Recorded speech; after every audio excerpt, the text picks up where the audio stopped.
Oke teman-teman, kali ini kita berada di wilayah Gondang. Kita akan mencoba mengeksplor sebuah tempat peninggalan kuno yang masih tersisa sampai sekarang ya. Jadi simak terus penelusuran kita hari ini. Kita akan mencoba mengeksplor ke pojokan desa ya. Jadi tempatnya itu ada di pinggiran desa ya teman, di wilayah Gondang, Mojokerto, Jawa Timur.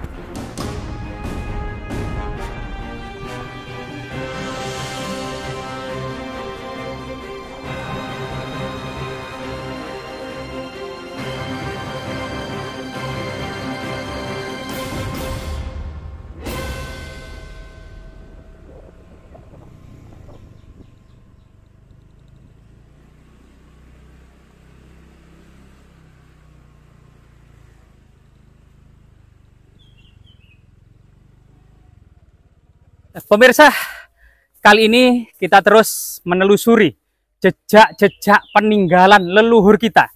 Jadi sangat disayangkan ya, kebesaran kerajaan Majapahit di masa lalu, terutama berhasil menguasai Nusantara, ternyata tidak hanya dalam aspek politik saja, dalam aspek falsafah, Bhinneka Tunggal Ika, Tanhana Dharma Marwa, dalam aspek kemajemukan, pluralitas dan toleransi, serta kemakmuran keadilan, ternyata tiada duanya kerajaan Majapahit ini jika dibandingkan dengan negara-negara kuno yang ada di Nusantara ini ya.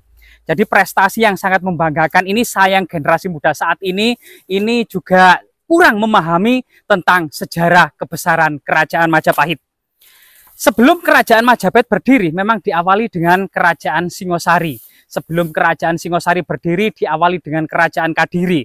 Sebelum kerajaan Kadiri, diawali dengan kerajaan Kahuripan. Sebelum Kahuripan berdiri kerajaan Medang di Jawa Timur ini. Kerajaan Medang atau dinasti Isana ini merupakan kelanjutan dari dinasti Sailendra Jawa Tengah ya. Dan dinasti Sailendra berdiri dan munculnya tidak terlepas dari pengaruh kerajaan Sriwijaya. Kerajaan Sriwijaya pun sangat besar di abad ke-7, bahkan menjadi nomor 3 dari 3 negara adidaya di dunia pada waktu itu. Bani Umayyad di barat, dinasti Tang di timur, dan Sriwijaya di Asia Tenggara. Ternyata kemudian sebelum Sriwijaya juga muncul pada abad ke-1 di lembah Sungai Mekong, kerajaan Funan. Ini merupakan cikal bakal kerajaan terbesar Melayu kuno di Asia Tenggara, yang kemudian memunculkan Sriwijaya, Sailendra, dan kerajaan-kerajaan berikutnya. Kemudian Jawa Timur, selain kemudian Empu Sendok memantapkan diri pada kerajaan yang ada di Jawa Timur ini, mendirikan sebuah kerajaan Makadatuang I Watugalo Jombang ya, Makadatuang I Tambelang Jombang, dan Makadatuang I Watan. Ini diduga sudah berada di Madiun ya. Artinya lembah Sungai Berantas ini telah memainkan penting ya dalam perdagangan internasional dan global. Sungai Berantas yang bermuara di Surabaya atau Ujung Galuh pada waktu itu menyatukan para pedagang internasional. Baik itu pusat perdagangan rempah-rempah di Maluku maupun pusat perdagangan rempah-rempah di Malaka. Dari Maluku ke Malaka disatukan di Jawa Timur. Inilah kemudian Jawa Timur muncul menjadi sebuah peradaban yang sangat kaya raya. Dimana kemudian dalam perjalanannya kemudian Singosari yang ada di lereng Gunung Kawi saat ini, kemudian di lereng timur Gunung Arjuno, ini telah kemudian memainkan peranan penting dalam visi misi untuk menyatukan Nusantara. Raja Wisnuwardana memantapkan ya, raja-raja sudah menyebar ke seluruh Jawa Tengah, Jawa Timur, termasuk sebagian di Kalimantan, termasuk ke Pulau Bali ya. Kemudian Raja Kertanegara juga seperti itu, memiliki visi untuk ekspedisi Pamalayu tahun 1275. Sehingga dari raja-raja Singosari yang pertama memang didirikan oleh Ken Arok setelah kemudian menggulingkan Raja Kertajaya Kadiri. Sehingga kemudian Ken Arok yang didukung para Brahmana ini berhasil mengalahkan Kertajaya di Ganter dalam pertempuran Ganter tahun 1222. Ken Arok sendiri menjadi Raja Singosari antara tahun 1222 sampai 1227. Digantikan putranya yaitu Anusapati memerintah Singosari dari tahun 1227 sampai 1248. Masa transisi Mapanjito Jaya hanya beberapa bulan memerintah Singosari di tahun 1248. Kemudian digantikan oleh Raja Wisnuwardana tahun 1248 sampai 1268 bersama Narasingah Murti yang merupakan kakek dari Dyawijaya pendiri kerajaan Majapahit. Setelah kemudian Raja Wisnuwardana mangkat digantikan oleh putranya Raja Kertanegara, raja terbesar Singosari, memiliki visi misi menyatukan Nusantara dalam ekspedisi Pamalayu sehingga yang memerintah Singosari antara tahun 1268 sampai 1292. Siapa sangka di belakang kita ini ya. Jadi kita akan sowan terlebih dahulu.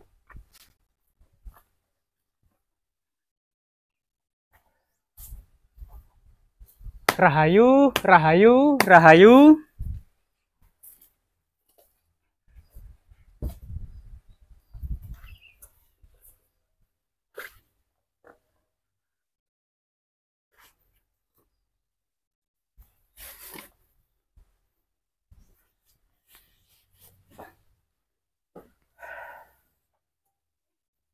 Rahayu, rahayu, rahayu. Mbah putunipun sowan ong wilaheng sekaring jagat bawana langgeng sekaring kajang sekaring mayang ong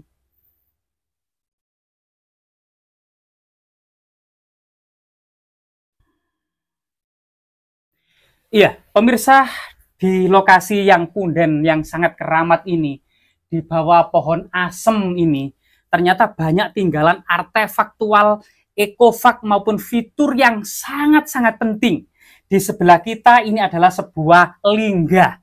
Lingga sendiri merupakan wujud dari simbol Dewa Siwa ya, yang bentuknya bagian bawah adalah segi empat, yang bernama Brahma Baga, bagian tengah berbentuk segi delapan, yang bernama Wisnu Baga, dan bagian atas berbentuk silindris yang merupakan lambang dari penglihatan 1000 mata Dewa Siwa atau yang disebut dengan Siwa Baga. Jadi 184 ini adalah sebuah wujud dari sebuah benda magis dan sakral perwujudan dari Dewa Siwa yang biasanya ditancapkan dalam sebuah yoni ya, lubang yoni. Dan memang di sampingnya ini ada sebuah yoni ya.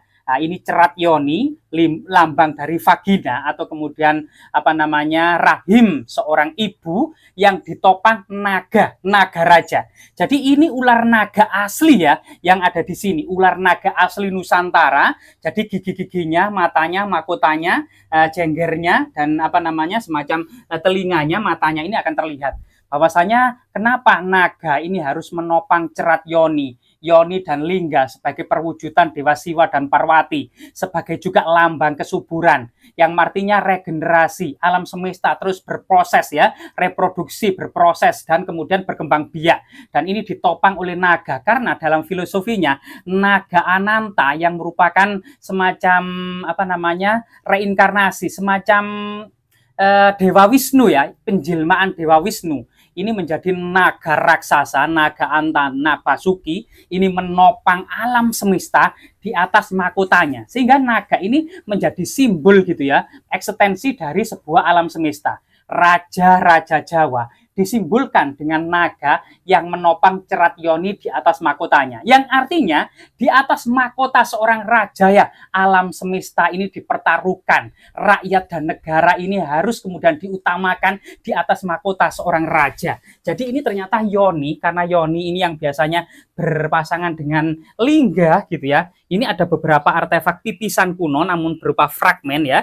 Jadi ada 3 fragmentaris pipisan kuno yang dahulu pipisan-pipisan ini berbentuk memanjang dengan cekungan yang ada di tengah. Ini untuk menghaluskan biji-bijian rempah-rempah atau dedaunan ya untuk keperluan sehari-hari pada masa kuno. Dan pipisan ini juga pipisan dan ini yang menandakan bahwasanya ini adalah yoni ada sebuah lubang kotak untuk menancapkan lingga bagian dari kotak, yaitu Brahma Baga.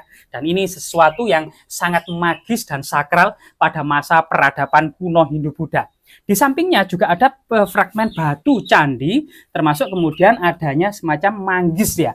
Ada batu manggis ini ada fragmen, ini dahulu mungkin ada gantelannya untuk kemudian mengikat tali di atasnya sebagai bandul, yaitu semacam timbel atau pemberat atau timbangan ya pada masa peradaban kuno.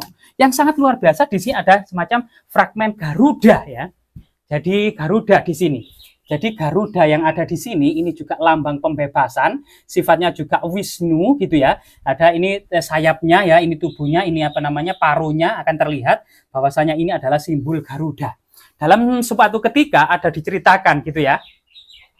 Garuda ini merupakan putra dari apa namanya Witanah, sedangkan Kadru ini memiliki 1000 putra yaitu ular naga.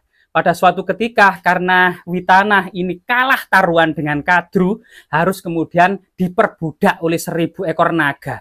Sehingga kemudian sang anak yaitu Garuda ini sangat sedih ketika ibunya itu diperbudak oleh ribuan ular naga. Sehingga kemudian untuk membebaskan itu para naga meminta air amerta yang jika siapa saja meminumnya akan hidup abadi.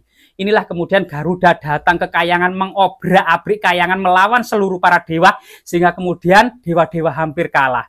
Namun berkat bujukan dan rayuan dari dewa Wisnu sehingga Garuda mendapatkan air amerta, tapi dengan syarat Garuda nanti akan menjadi wahana atau tunggangan Dewa Wisnu. Akhirnya kemudian Garuda membawa guci amerta untuk diserahkan para naga, hendak meminum para naga air amerta ini, ternyata kemudian satu tetes apa namanya jatuh di atas rumput ilalang dan kemudian guci amerta langsung direbut oleh Dewa Wisnu secepat kilat dan Garuda sudah berhasil memboyong ibunya dari perbudakan para naga sehingga kemudian para naga ini berebut satu tetes sehingga kemudian terkena apa namanya tajamnya pinggiran rumput ilalang, lidah-lidah para naga ini menjadi sobek menjadi dua. Inilah ceritanya bahwasanya kisah Garuda dalam era pembebasan dari perbudakan, dari penjajahan. Ini memiliki korelasi terkait dengan burung Garuda sebagai simbol dari Negara Kesatuan Republik Indonesia. Bahwanya Garuda mampu membebaskan ibunya, yaitu Ibu Pertiwi, dari perbudakan para penjajah, dari perbudakan para naga. Sehingga kemudian korelasi dalam hal kemudian yoni dan lingga yang ada di Punden Keramat ini masih di lereng Gunung Welirang di Kecamatan Gondang, Kabupaten Mojokerto, Jawa Timur. Diduga memang lingga yoni ini dari segi arkais ya, kekunoannya ini dimungkinkan era Kerajaan Singosari.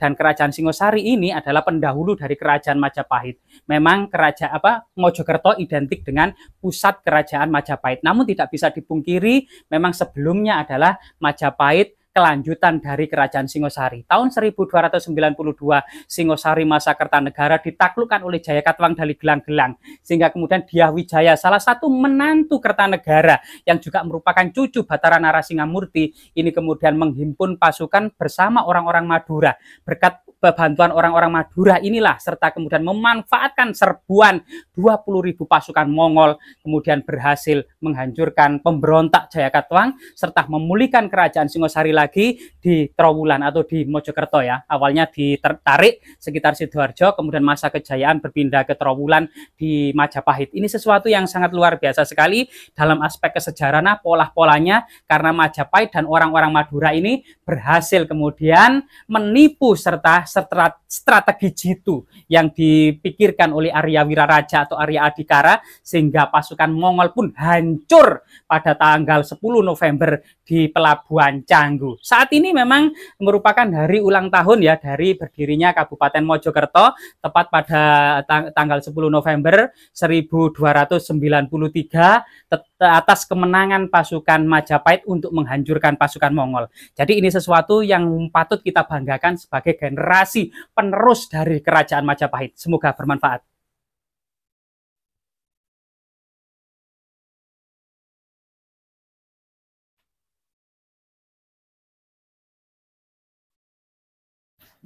Miring,